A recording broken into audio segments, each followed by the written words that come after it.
Welcome you my YouTube channel. आज एक नया संदर्भ के साथ आपके सामने उपस्थित हूँ।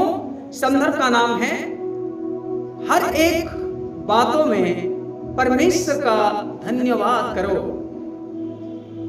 वचन पढ़ना चाहूंगा पहला थस्सलुनीकी पत्री 5 अध्याय 18 आयत। उसमें इस प्रकार बयान है, हर बातों में धन्यवाद करो क्योंकि तुम्हारे लिए मसीह यीशु में परमेश्वर का यही इच्छा है। मेरे प्रिय भाई बहन, इस वचन के अनुसार संत पौलुस प्रोत्साहन करते हुए कह रहा है, हर एक बातों में, हर एक परिस्थिति में, in all kinds of circumstance give thanks to the lord. चाहे स्थिति, चाहे परिस्थिति कुछ भी हो, हर एक परिस्थिति में परमेश्वर का धन्यवाद करो। चाहे आपके जीवन में दुख हो, आपके जीवन में सुख हो, आपके जीवन में विपत्ति हो, आपके जीवन में संकट हो, कहीं भी परिस्थिति में परमेश्वर का धन्यवाद करो करके परमेश्वर का वचन कहता है। मेरे प्रिय भाई बहन, हर एक परिस्थिति में कौन धन्यवाद कर सकता है? जो कि परमेश्वर के साथ एक व्यक्तिगत संबंध को रखता है और परमेश्वर का जो आशीष कर्म और आशीष करुणा भलाई को जो व्यक्ति जानता है, वे ही परमेश्वर का धन्यवाद कर सकते हैं। बाइबल में बहुत सारे व्यक्ति हैं, हर एक परिस्थिति में धन्यवाद दिए हैं परमेश्वर का। चाहे सिचुएशन कुछ भी हो, परिस्थिति कुछ भी हो, उस परिस्थिति में परमेश्वर को वे धन्यवाद दिए हैं। हम जानते हैं खास तौर से आयब जो है वो परमेश्वर का धन्यवाद किया है उस परिस्थिति में, जो परिस्थिति में वो सब कुछ खोया था। अपना धन, अपना दौलत, अपना इज्जत, अपना नाम, अपना जो कुछ कमाया था सब कुछ खो दिया था। यहाँ तक कि जो उनके साथ उठा बैठा करते थे, जिनके लिए वो हमेशा सोचता था, विचार करता था, वे उनके साथ नहीं रहे। वे कौन है? उनके संतान, 7 लड़के और 3 लड़कियां, यानी कि 10 बच्चे खत्म हो गए। और उस परिस्थिति में वो परमेश्वर का धन्यवाद करता है। अगर हम आयब का एक ही शायद पढ़ते हैं तो उसमें इस प्रकार बयान है, मैं अपना माँ के गर्भ से नंगा आया था और नंगा ही लौट जाऊंगा। जो कुछ उसने दिया था वो ले लिया। उस परमेश्वर का धन्यवाद हो। मेरे प्रिय भाई बहन, उस परिस्थिति में कोई ऐसा परिस्थिति में कोई धन्यवाद दे सकता है? परंतु परमेश्वर को वो व्यक्तिगत रूप से जानता था, इसलिए परमेश्वर का वो धन्यवाद दिया। और जो लोग परमेश्वर का भलाई को प्राप्त करते, परमेश्वर की ओर से अनुग्रह प्राप्त करते, परमेश्वर की ओर से करुणा प्राप्त करते, वे परमेश्वर का धन्यवाद देने के लिए पीछे नहीं हटते हैं। जैसे कि नोहा जब जलप्लावन से बच गया, पूरे संसार के लोग, पूरे संसार के प्राणी, जीव जंतु, जो कुछ इस धरती में था सब मर मिट गया और वे बच गए। जब सूखा भूमि पर आ गए तो उसी समय नोहा वो नहीं ढूंढा कि हम कौन सी जगह में जाकर रहे, हम कौन सी जगह में जाकर कुछ खाने पीने का इंतजाम करें, ये सारे बातों को नहीं सोचा।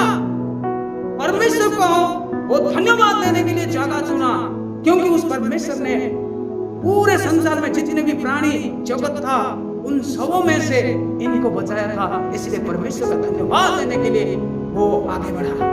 मेरे प्रिय भाई बहन, और ऐसे भी मूसा और इस्राएल लोग भी परमेश्वर का धन्यवाद दिया। अगर हम निर्गमन पुस्तक 15 अध्याय को देखते हैं तो परमेश्वर ने जो उनके साथ किया, उस कर्म को लेकर, उस आशीष कर्म को लेकर परमेश्वर का धन्यवाद दिए। क्योंकि मूसा और इस्राएल लोग जो मिस्र से निकल कर आ रहे थे, उनके सामने लाल समुद्र था और उनके पीछे मिस्र के सेना के साथ फिरौन राजा था और उनको पीछा कर रहे थे कि उनको फिर से मिस्र में लेने के लिए पीछा कर रहे थे। उस समय इस्राएल लोग बुड़बुड़ाते होते हुए मूसा का निंदा करने लगे, मूसा को और डांट लगाने लगे और कहने लगे, हे मूसा, तू हमको क्यों मिस्र से यहाँ निकाल के ले आया? क्या मिस्र में जगह नहीं था हमको कब्र देने के लिए? आज हम ये जंगल में मरने जा रहे हैं।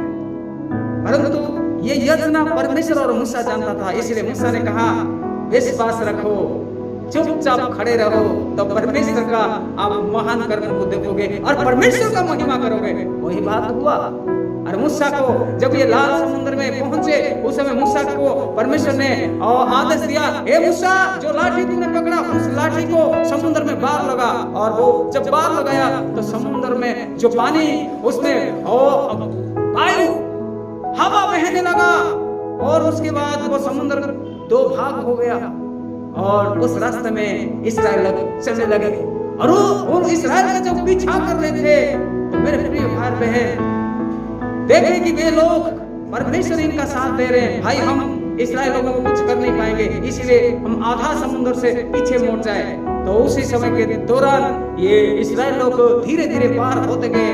तो उसी समय मूसा को फिर से परमेश्वर ने आदेश दिया कि हे मूसा, तू फिर से अपना लाठी को बार लगा। तो बार जब लगाया वो पानी फिर से मिल गया और जितने भी शत्रु शैतान के रूप में जो मिस्र लोग इस्राएल का पीछा कर रहे थे, सब पानी में डूब के मर गए, मार मिट गए, एक भी बचा नहीं है करके परमेश्वर का वचन कहता था। और जब समुद्र से पार हो गए मूसा और मूसा के बहन मरियम और इस्राएल लोग परमेश्वर का महिमा को देखकर परमेश्वर का धन्यवाद देने लगे, टप बजाकर मरियम ने गीत गाया।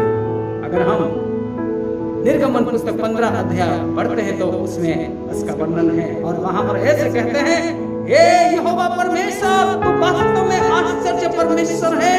तू अपने दाएं हाथ के द्वारा शत्रु को मिटा सकता है और घोर विपत्ति से तू बचा सकता है। वो यकीन है। तो मेरे प्रिय भाई बहन, परमेश्वर का कई भी परिस्थिति में अगर परमेश्वर भलाई करता है, उस संकट से बचाता है, तो उसी से परमेश्वर का धन्यवाद देने नहीं भूलना है। इसलिए इस्राएल का महान प्रतापशाली राजा दाऊद भजन संहिता 30 का 12 आयत में इस प्रकार कहता है, ताकि मेरी आत्मा तेरा भजन गाती रहे और चुपचाप ना रहे। हे मेरा परमेश्वर यहोवा, मैं सर्वदा तेरा धन्यवाद करता रहूंगा। चाहे मेरे जीवन में सुख हो, चाहे मेरे जीवन में दुख हो, चाहे मेरे जीवन में कितना बड़ा संकट भी हो, मैं मौत के मुख में भी अगर पड़ूंगा तो मैं तेरा धन्यवाद करूंगा। अगर हम परमेश्वर का धन्यवाद करते हैं हर एक परिस्थिति में, परमेश्वर हमें अपना दूतों का छावनी बनाकर हमें सुरक्षा देता है, क्योंकि परमेश्वर स्वयं अपने के द्वारा आप सबको आशीष करे। आमीन। Praise the Lord.